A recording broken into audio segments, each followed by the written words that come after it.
এই জঙ্গলে দাঁড়ায় আছি আর ও মাই গড এই যে কিসের স্কার্স। এই যে আমার বাইকটা দেখতেছেন N250 বাইকটা, এই জিনিসটা ফাটি গেছে, এই জিনিসটা ফাটি গেছে। আমার যে পেনটা হয়েছে পিছনে, সবার মতামত তো এক হবে না, বাট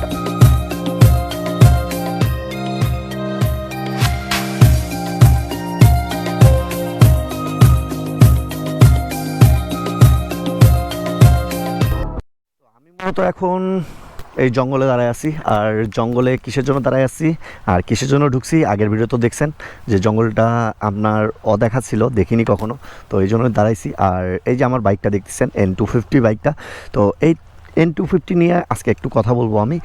কি কথা বলবো যে N250 বাইকটা আমার এমনিতে পছন্দের। এই কয়েকদিন আগে কিনছি আমি বাইকটা নিয়ে অনেক রাইডই করছি, ছোটোখাটো রাইড দিছি আমি টুকটাক। দুই সপ্তাহের মতো বাইকটা রাইড করতেছি। তো এখন মূল বিষয় হলো যে N250 আমার মূলত অনেক ভালো লাগে, একটা ভালো বাইক, সুন্দর একটা প্যাকেজ বাইক। তো N250-তে আর কিছু যদি জিনিস আপগ্রেড করতে পারতো বা ইনস্টল করে দিত স্টক অবস্থায়, তাহলে আর একটু ভালো লাগতো। সেই বিষয়গুলো আমার একটু খারাপ লাগছে। আর সবার মতামত তো এক হবে না, বাট আমার মতামতটাই আমি শেয়ার করতেছি। কে পিছনে কেউ আসতেছে না? আমি মূলত রাস্তায় দাঁড়ায় আছি, সেই জন্যই পিছনে দেখতে হচ্ছে যে পিছনে কেউ আসতেছে নাকি। তো যে টপিকে ছিলাম, N250 আমার কাছে এমনিতেই অনেক ভালো লাগে। তারপরেও কিছু কিছু বিষয় যেগুলো খারাপ লাগে সেগুলো আজকে তুলে ধরার চেষ্টা করব, যে N250-তে আরও কিছু ভালো যে বিষয়গুলো খারাপ লাগছে সেই বিষয়গুলো দিলে আরও একটু বাইকটা ভালো লাগতো। তো প্রথম যে বিষয়টা আসি, ও মাই গড এই যে কিসের স্কার্স, ও সরি এটা মাকড়সা, এখনই ভয় পেয়ে গেছিলাম কিসের স্কার্স। ও যাই হোক, প্রথম বিষয়টা হলো এই বাইকটার মিটার কভারটা একদম ওপেন, কোনো কিছু লাগার সাথে সাথে আপনার দাগ হয়ে যাবে বা ফাটি যাবে। এই জন্য যদি আপনার একটা উইন্ডশিল্ড দিয়ে দিত, আপনার ভাইজর দিয়ে দিত, ভাইজর, তাহলে ভালো হইতো। কেন বলতেছি, এই যে দেখুন আমি যে বাইকটা যার কাছে কিনছি তার কাছে এই জিনিসটা ফাটি গেছে, এই জিনিসটা ফাটি গেছে। যদি ভাইজরটা থাকতো তাহলে সেটা ভাইজরের উপরে লাগতো, মিটারে লাগতো না। এই যে মিটারে এখন লাগার কারণে মিটারে দেখুন ধুলাবালু দিয়ে একাকার অবস্থা, এদিক দিয়ে বাতাস ঢোকে, ধুলাবালি ঢোকে, পানিও ঢোকে হালকা পাতলা। এই জিনিসটা আমি চেঞ্জ করব। তো আমার কাছে মনে হয়েছে যে ভাইজরটা দিয়ে দিলে বাইকটার লুকটা আরেকটু ভালো হইতো। যদিও আমি ভাইজরটা অর্ডার দিছি, স্টক আফটার মার্কেট থেকে অর্ডার দিছি একটা, তো সেটা লাগানোর চেষ্টা করব আমি, পরবর্তী ভিডিওগুলোতে দেখতে পারবেন। তো দ্বিতীয় যে বিষয়টা খারাপ লাগছে আমার, সেই বিষয়টা হলো এই বাইকটার সিটটা একটু হার্ড। পিলিয়ন সিট বলেন, রাইডিং সিট বলেন, একটু হার্ড। যখন আপনি রাইড করবেন তখন আপনাকে ঝুঁকে রাইড করতে হবে, আর লং রাইডে গেলে আপনার প্যারা হবেই। আর পিলিয়নের অবস্থা তো খারাপ হবেই।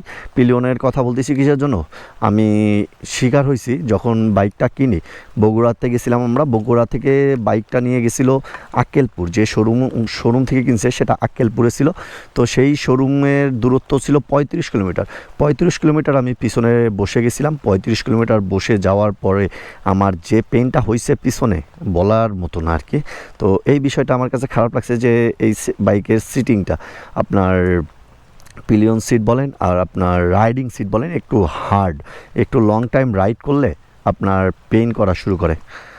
দেন 3 নাম্বার যে পয়েন্টটা খারাপ লাগছে সেটা হলো এই বাইকটাতে যদি ট্রাকশন কন্ট্রোল দিত, সব কিছুই পারফেক্ট আছে, বাট আপনার ট্রাকশন কন্ট্রোল দিলে ভাঙ্গাচোরা যে রোডগুলো, বাংলাদেশের বেশিরভাগ রোডগুলোই তো এখন ভাঙ্গাচোরা, তো ভাঙ্গাচোরা রোডগুলোতে আপনার বাইকটা রাইড করে আরও মজা পাওয়া যেত ট্রাকশন কন্ট্রোলটা থাকলে।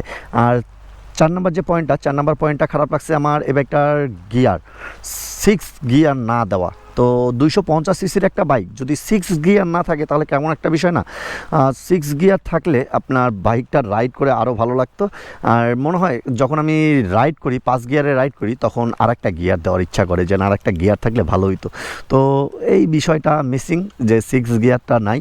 ওভারঅল বাইকটার লুক এক কথায় 100 আর 160 আর 250 দেখে কোনো কেউ চিনতে পারবে না। এই বিষয়টাও একটা খারাপ লাগছে, যে এই যে সাইলেন্সার মাফলারটা স্টিকারটা ছাড়া আপনার কেউ বুঝতে পারবে না যে এটা আপনার 250 বাইক।